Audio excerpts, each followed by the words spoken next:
में अंतर्राष्ट्रीय दामों के स्तर में जो डिफरेंस था इंडिया के प्राइसेस का, उसके कारण से काफ़ी स्मगलिंग हुई है और नेपाल और बांग्लादेश के बॉर्डर के थ्रू से। सो एक आप अगर इन देशों में जाइएगा आपको इंडियन चीनी मिलेगा जो कि एक्सपोर्ट होनी चाहिए, बट वो है। पिछले साल शायद सब ट्रेड ऑर्गेनाइजेशंस ने, शुगर ऑर्गेनाइजेशंस ने एक गलती ज़रूर की थी। उन्होंने थोड़ा ज़्यादा ही ढिंडोरा पीट दिया था कि शुगर की कमी है और सरकार ने एकदम टाइम पे आके सब बैन कर दिया, जिससे बाद में उन्हें लगा कि काफ़ी नुकसान हो गया है, क्योंकि तब जो इंटरनेशनल मार्केट्स के प्राइसेस थे वो काफ़ी अट्रैक्टिव थे। बट आई थिंक अभी वो हमारे हाथ से निकल चुका है मौका, और आज जिस तरह से प्राइसेस में गिरावट आ रही है इंटरनेशनल बाज़ारों में, मुझे लगता है कि 2-1 महीने की बात है, वो बाय द टाइम हमारा नया सीज़न शुरू होगा चीनी का, शायद पैरिटी ही नहीं रहेगी एक्सपोर्ट करने की। तो वो एक है। मेरे हिसाब से सरकार को अपनी एथेनॉल पॉलिसी पे कायम रहना चाहिए, क्योंकि वो एक डायरेक्शनल शिफ्ट है, एक डायरेक्शन है जो हमें कि 20% ब्लेंडिंग तक जाना है, और वो एक सिग्नल भेजता है इंडस्ट्री को भी to setup ethanol capacity, making capacity to the farmers. और अगर हम लोग एथेनॉल पे जोर दें तो मुझे नहीं लगता कि अगले साल कोई इंडियन शुगर बैलेंस शीट में प्रॉब्लम आएगी। देयर इज काफ़ी चीनी अवेलेबल है, उपलब्ध है, और एथेनॉल भी हमारा अच्छे से बनेगा। एक्सपोर्ट सरकार अलाउ करेगी कि नहीं उस पर कहना मुश्किल है, बट अगर कर भी दे तो भी शायद ना लगता है। 1 to 10 के स्केल पे कितना आपको लगता है सरकार अलाउ करेगी एक्सपोर्ट?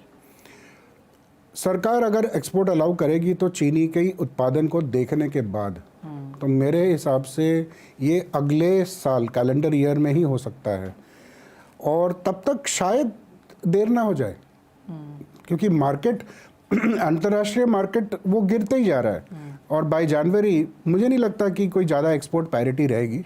फिर भी 2 मिलियन टन एक्सपोर्ट अगर हो भी जाए तो अच्छी बात है, कंफर्टेबल होगा फिर भी इंडियन मार्केट एकदम। साथ ही साथ जो ये बहुत बड़ी मांग है मिनिमम सेलिंग प्राइस इंक्रीज करने की, अभी भी अगले शायद कुछ हफ्तों, शायद कुछ महीनों में देखने को मिले, तो बहुत क्लैरिटी वहाँ भी नहीं है। देखिए, ये थोड़ा सा हास्यपंदक है कि आज के डेट में मिनिमम सेलिंग प्राइस 31 रुपये का है, पर मार्केट 36 रुपये का है, और काफ़ी देर से, काफ़ी टाइम से इस लेवल्स पे रहा है। कंज्यूमर को ये दाम सुहा गया है। तो हमें नहीं लगता कि अगर कल को सरकार ने 36 के आसपास एमएसपी बढ़ा भी दी तो इससे कुछ कंज्यूमर को फ़र्क पड़ेगा। पर हाँ, फार्मर को और इंडस्ट्री को ज़रूर सिग्नल मिलेगा कि केन से डाइवर्ट ना हो जाए। तो मेरे हिसाब से अगर ये एमएसपी बढ़ा भी देते हैं विद इन लिमिट्स तो it's only natural. And being with ITC आप सिर्फ शुगर नहीं देखते, आप बहुत सारी दूसरी कमोडिटीज़ भी देखते हैं। तो अगर हम एडिबल ऑयल की बात करें, यहाँ पर ड्यूटी डिफरेंस को लेकर नेशनल मिशन ऑफ कोर्स हमने अनाउंस होते हुए देखी, लेकिन उसका भी अभी रोड मैप आना बाकी है। कैसे देखते हैं आप वेरियस पॉलिसीज़? तो एक तो लॉन्ग टर्म पॉलिसी जो सरकार की है for oil seeds and for cultivating palm, ये एक बहुत बढ़िया कदम है, और पर इसको ना ये एक बैंडेड नहीं है कि जो अभी और इमीडिएटली हेल्प करेगा, इसको टाइम लगेगा, और दिशा ठीक है उनकी। एक चीज़ जो सरकार कर सकती है, और मैं IVPA Indian vegetable oil producers का भी प्रतिनिधित्व करता हूँ, तो हमारा ये गवर्नमेंट को, सरकार को प्रस्ताव रहा है कि in the interest of consumer और फार्मर एक ना संतुलन बना के रखना चाहिए इंपोर्ट ड्यूटी के स्ट्रक्चर में। तो ऐसा होना चाहिए कि जब मलेशिया का बुर्जा मार्केट वो उसका जब रेट बढ़ता है तब हमारे यहाँ पे एक कॉम्पेंसेटरी ड्यूटी गिरा दी जाए, और जब उनका रेट कम होता है तो एक कॉम्पेंसेटरी ड्यूटी बढ़ा दी जाए, ताकि एक स्थिरता रहे। और ऐसा ना हो जैसे कि पिछले कुछ क्वार्टर्स में हुआ है कि मस्टर्ड का एक्चुअल सेलिंग रेट एमएसपी से नीचे चला गया है ना।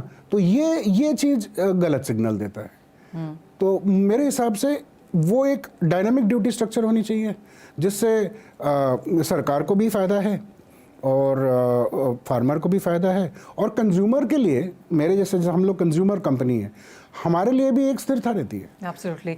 Long term policies, predictable policies of course काफ़ी मदद करती हैं। बात अब यहाँ पर गेहूं की करेंगे और ये भी एक थोड़ा सा कंसर्न रहा है बिकॉज हमने एक्सपोर्ट बैन होते हुए देखा, स्टॉक लिमिट्स हैं, मैंडेटरी डिस्क्लोजर्स हैं, तो काफ़ी कुछ एज ऑफ नाउ गेहूं के लिहाज से भी यहाँ पर है। एज अ कंपनी इसने आपको कैसे इम्पैक्ट किया?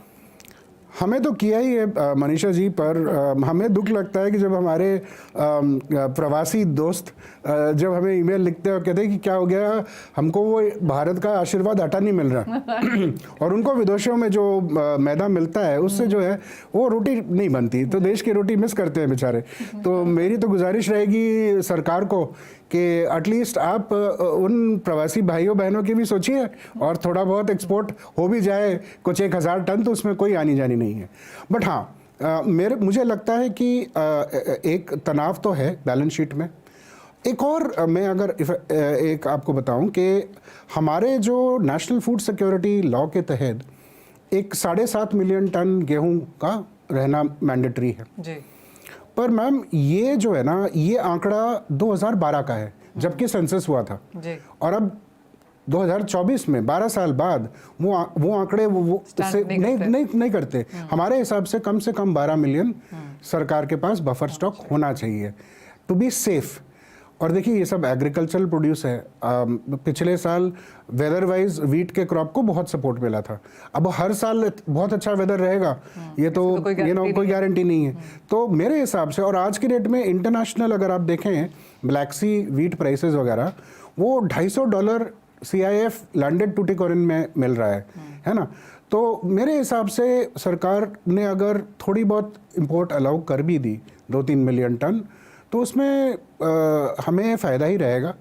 और जो बाज़ार में एक तेज़ी और एक आग सी लगी हुई है, मिलरों को ये टेंशन है कि उनके मिल पूरी तरह चल नहीं पा रहे, क्योंकि OMSS में सरकार देती है गेहूँ बट उसका मात्रा बहुत सीमित है। तो उस हिसाब से थोड़ा बहुत ये स्टडीनेस आ जाएगा। जैसे आपने कहा कि जो भारत सरकार एक तरफ तो OMSS भी चला रही है, दूसरी तरफ डायरेक्ट टू कंज्यूमर, जैसे वो भारत आटा और भारत दाल, हमने भारत ये सब भी चलता हुआ देखा था। किस तरह से आप और सरकार सेम मार्केट को यहाँ पर जिस तरह से टारगेट नहीं करते लेकिन उपस्थित ज़रूर हैं, कैसे देखते हैं आप उसे? देखिए, मैं तो इन इनिशिएटिव्स को वेलकम करता हूं कि ये जो एक बॉटम ऑफ द पिरामिड के जो पॉपुलेशन है हमारी, जो जिन्हें फूड इन्फ्लेशन सबसे ज़्यादा तंग करता है, परेशान करता है, उनके लिए ये बहुत आई थिंक मीनिंगफुल ऑफरिंग्स है सरकार की तरफ से ना, and we always welcome it. As a company, जैसे हमने अभी बात करी कि काफ़ी सारे इन्फ्लेशन के मुद्दे हैं यहाँ पर, सरकार की तरफ से मूव्स एंड मेजर्स भी हैं, तो अगर आपको कुछ सरकार से आउटसाइड बजट मांगना हो एज ऑफ नाउ जहाँ पर हम खड़े हैं, with all that has been said, क्या होगा? वेल, एक तो हम सरकार से ये इल्तिजा करेंगे कि हमें थोड़ा बहुत गेहूं का इंपोर्ट अलाउ करना चाहिए। हम गवर्नमेंट से ये भी अपील करेंगे कि साइमल्टेनियसली इंपोर्ट थोड़ा सा अलाउ करना चाहिए, जो जिसकी बातें पिछले 2 साल से हो रही है। और आज की डेट में इंटरनेशनल मार्केट्स बहुत फेवरेबल है। $250 जैसे मैंने कहा CIF टूटिकोरिन आपको गेहूं मिल जाएगा, तो वो थोड़ा बहुत ले लेना चाहिए सेफ्टी के लिए मेरे हिसाब से। मैं ऑल्सो गवर्नमेंट से अपील करना चाहूँगा कि हमारे प्रवासी भाई बहनों के लिए थोड़ा बहुत आप वीट प्रोडक्ट्स एक्सपोर्ट भी अलाउ करें, थोड़ा एक तरफ से आए और एक उसी का वैल्यू ऐड होके बाहर भी जाए, तो एक संतुलन बना रहेगा और उनको भी अपना वो मिलते रहेगा। सो ये है। और तीसरा, इन्फ्लेशन जो हम लोग देख रहे हैं ये एक पैकेजिंग में भी बहुत ज़्यादा इन्फ्लेशन दिखने को मिल रहा है। तो आपको सुन के शायद ताज्जुब होगा कि पिछले 50 दिनों में पॉलीमर्स के प्राइसेस करीबन 27% बढ़ गए हैं, और जो क्राफ्ट पेपर वगैरह हैं जिससे हमारे कार्टन्स वगैरह बनते हैं, तो उनके प्राइसेस भी काफ़ी तेज़ी में हैं। तो कहीं ना कहीं ये आएगा, कंज्यूमर को पास ऑन किया जाएगा। जी, ऑल राइट। तो काफ़ी सारी चीज़ें हैं यहाँ पर वॉच करने के लिए। ऑफ कोर्स वो एक्सपेक्टेशंस भी हैं और आस्क्स भी हैं सरकार से कि कुछ ईज़ किया जाए यहाँ पर काम करने के लिहाज से। सोमनाथ जी, बहुत शुक्रिया हमारे साथ आज यहाँ पर बनने के लिए और उन सभी चीज़ों पर कॉन्वर्सेशन भी करने के लिए। Thank you. बात अब यहाँ पर शुगर नंबर्स की करेंगे, क्योंकि पिछला पूरा साल यही चीज़ बात करने में गया कि कितनी फसल है, कितनी डिमांड है, सप्लाई है, कितना एक्सपोर्ट करने की ज़रूरत है, और वो तो ऑफ कोर्स यहाँ पर बंद भी है, लेकिन आगे वाली स्थिति यहाँ पर कैसी रह सकती है, इन सभी सवालों के जवाब के लिए चलते हैं मिस्टर रवि गुप्ता के पास, जो एग्जीक्यूटिव डायरेक्टर हैं श्री रेणुका शुगर्स। रवि, बहुत शुक्रिया हमारे लिए आज समय निकालने के लिए।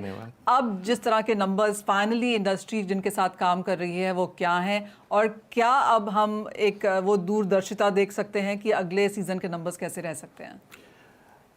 थैंक यू मनीषा, मुझे यहाँ पर चैनल पे बनाने के लिए आपका बहुत बहुत शुक्रिया।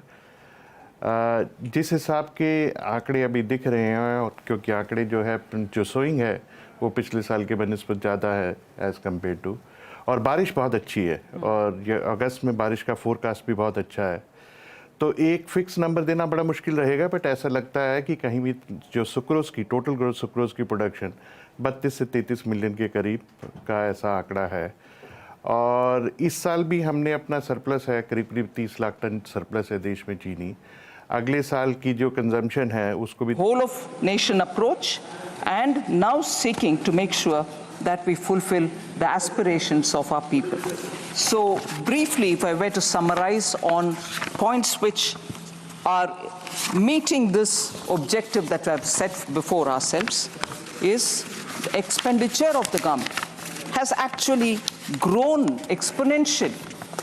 It is today 48.21 lakh crores. It is projected to grow by about 7.3% over 23-24 and 8.5% over pre-actuals of 23-24. We call it pre-actuals, although with the final figures are almost there, because it has to be certified and audited, we give the nomenclature pre-actuals. But they are close, actually close to the real REs. Within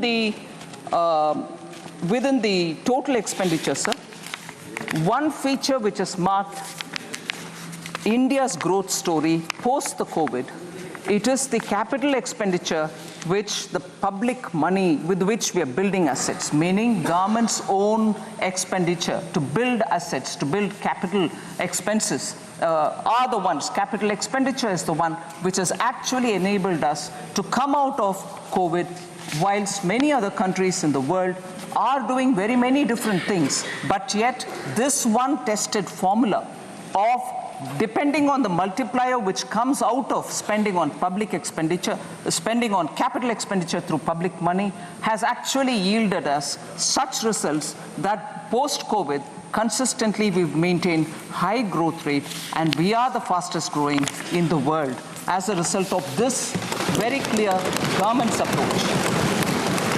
And in that total expenditure of 48.21 lakh, 11.11 lakh go for capital expenditure.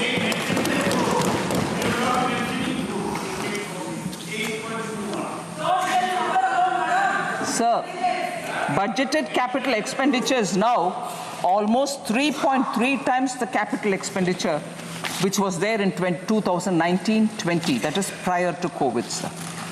If you actually calculate the effective capital expenditure, that is the sum which is referred to when the budgeted capital outlay and the grants and aid for creation of capital assets which is given to the states, grants and aid go to the state's capital account, but it remains in the revenue account for us. But because it also creates capital in the state's name, if we were to calculate the effective capital expenditure, it is pegged at 15.02 lakh, or above 18% over the RE of 23-24. So that is the impetus we are giving for growth to be sustainable and for us to retain the growth rate that we have been very clearly attributing for the hard work of the people of this country. I'm not getting into the details of the revenue expenditure because that is already in the budget documents, but more importantly, I get into talking about the allocations because I think a lot of members have said probably the allocations in the social sector has come down. I want to, by giving the data, I want to showcase to the ministers, to the honorable members, that the expenditure on the contrary has gone up in each one of them, and I'll show by how many. So agriculture and allied sector in 2013 and 14 had just 30 lakh crores, meaning 0.30 lakh crores, whereas now it is 1.52 lakh crores. It is even 8,000 crores more than the last year, which is 23-24. So even over last year, we have made an increase and not brought a reduction in them. So education and employment and skilling is the next one, sir, in which 0.85 lakh crore is what was allotted for education, employment and skilling in 2013-14, whereas today it is 1.48 lakh crores, which is 23% more allocation even over the last year, 28,000 crores more than last year, which is 23% more allocation compared to even last year. In 10 years, 0.85 lakh crore to 1.48 lakh crores. Women and girls, 0.96 lakh crore in 13-14, it is 3.27 lakh crores, 41% more allocation or 96,000 crores more than the last year. Rural development, including infrastructure, sir, 0.87 lakh crore, and this year, that is 2013 and 14, whereas this year it is 2.66 lakh crores, which is 11.7% more allocation over the last year, 28,000 crores more than the last year. Urban development was only 0.12 lakh crores in 2013-14, whereas it is close to a lakh crore now, 7,000 crores more than last year. Health and social welfare, sir, 0.72 lakh crores in 2013-14. It is now 1.46 lakh crores, 3,000 crores more than the last year itself. So nowhere has the budget given lesser allocation than the previous year. So I would want to appeal to honorable members to please have a look at the document in full and see that no allocation has been reduced. Sir, just briefly, what the budget 2024-25 tries to bring in is a balance among several objectives, because growth is important, and through better growth, higher growth, we believe that inequality can be addressed. So growth, employment, welfare spending, capital investments, and fiscal consolidation. These are the factors which we've tried balancing in the budget.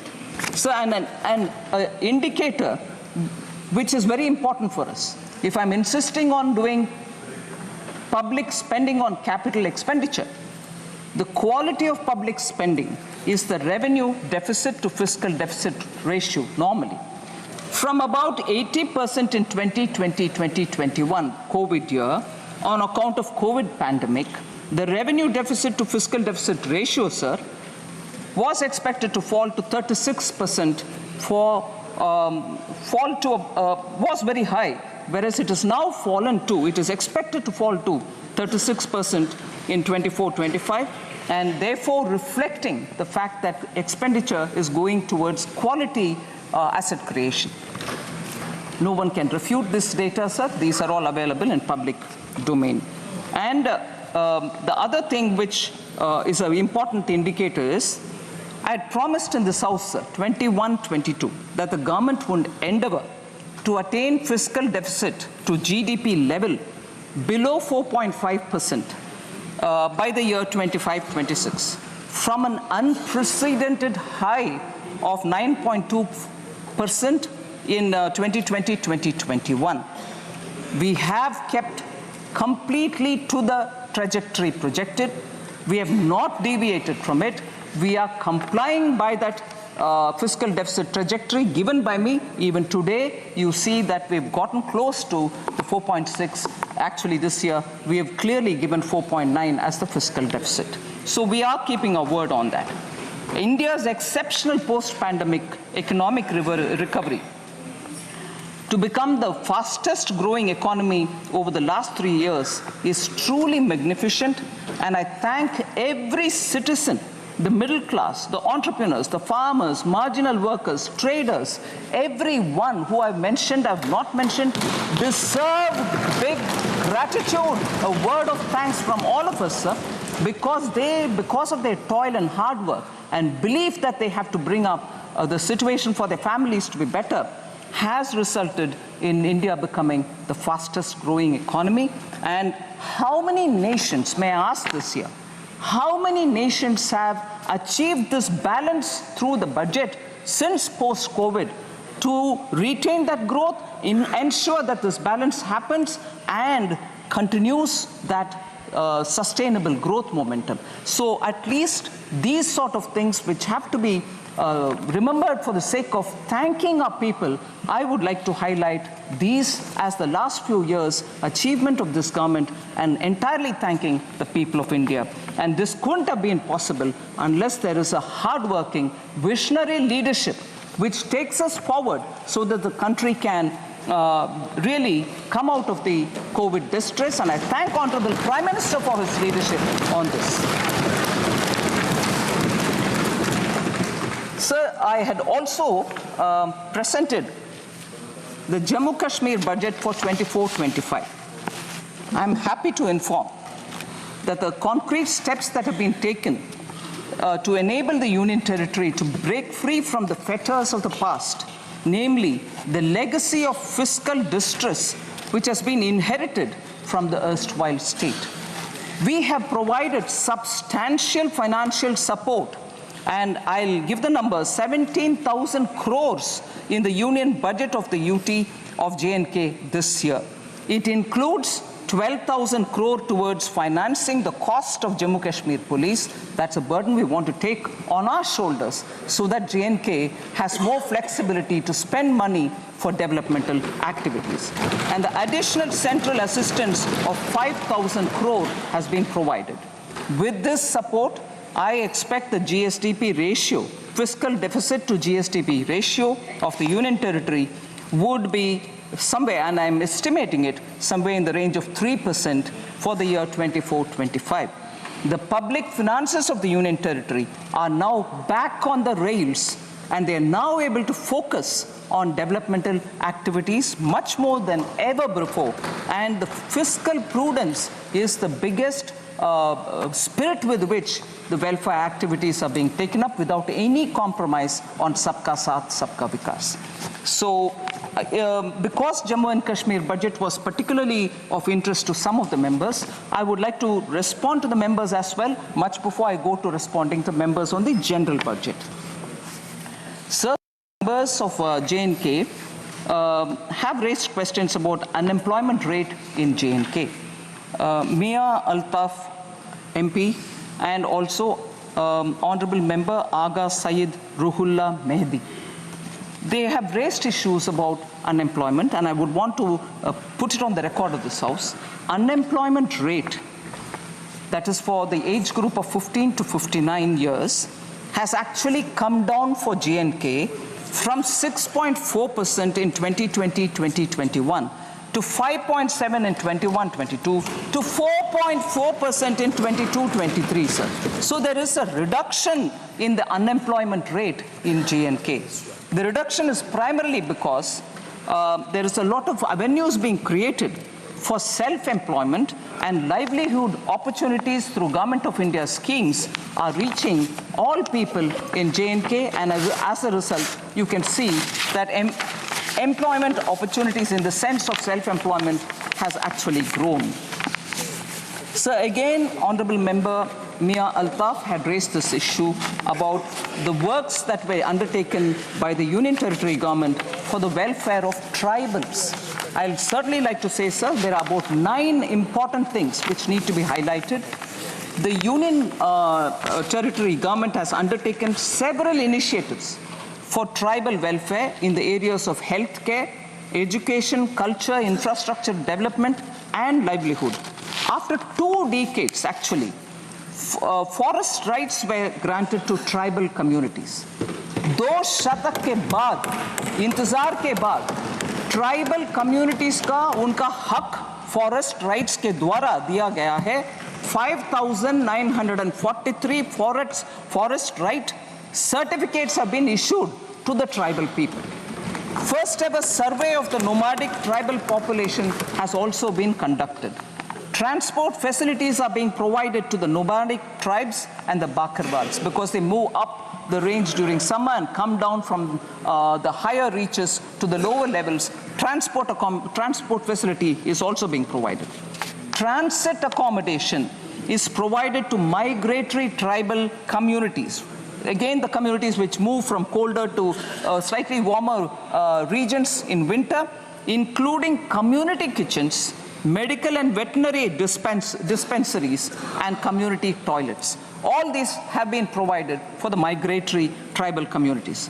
Professional coaching centers, scholarships, skilling for 48,000 tribal youth, 8 new hostel buildings, 285 smart schools, 6 Ekalavya residential schools have all been developed in the Union Territory of Kashmir.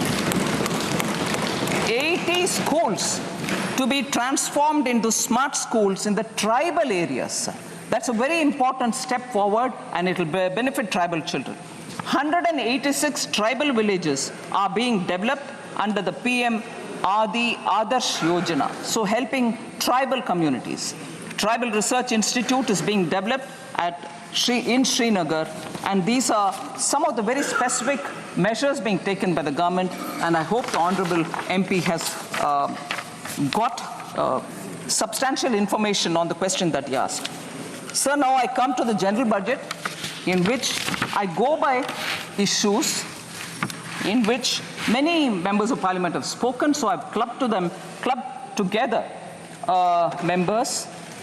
The first issue I take up is members from the opening speaker, Kumari Shelja, Professor Saugata Roy, Hebe Eden, Dr. T. Sumati, Charanjit Singh Channiji, and many others have all spoken about how there is a threat to cooperative federalism. Only few states have been given the benefits in the budget. Sir, I'm very sure I would like to humbly